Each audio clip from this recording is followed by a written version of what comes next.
เป็นเพราะหัวใจของเธอนะอยากจะดูแลอยากช่วยแบ่งเบาภาระ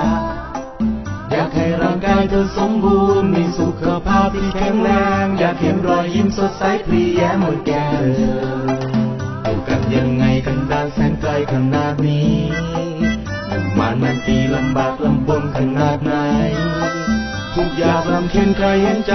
เจ็บป่วยตัวร้อนนอนท้อใจขอแล้ววันไว้มีน้ำพระทัยมาส่งโปรดทอ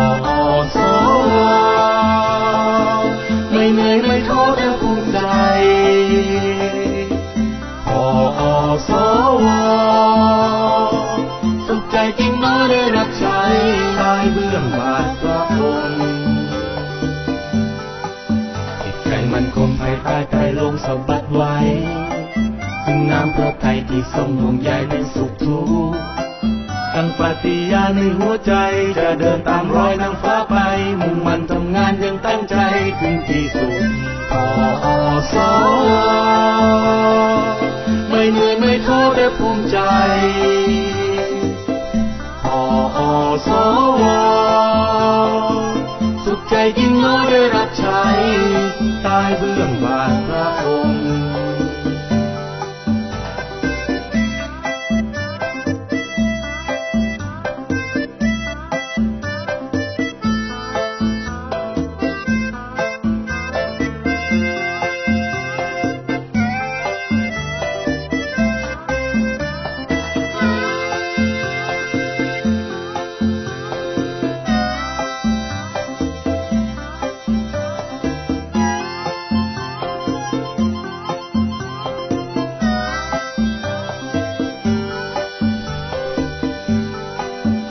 ดนมาไกลเป็นเพราะหัวใจของเธอนะ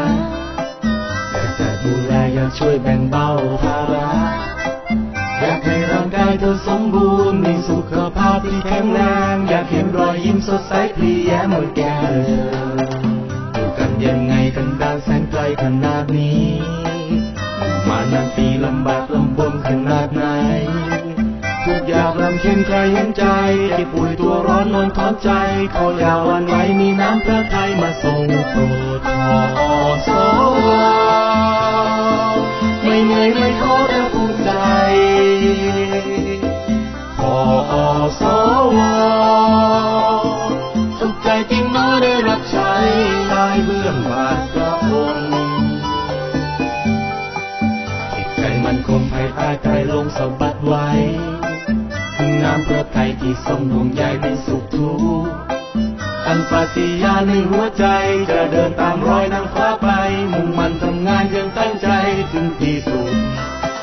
ตั้งปฏิญาณในหัวใจจะเดินตามรอยนางฟ้าไปมุ่งมั่นทำงานยังตั้งใจถึงที่สุดพอ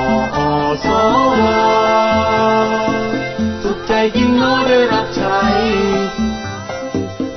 พอ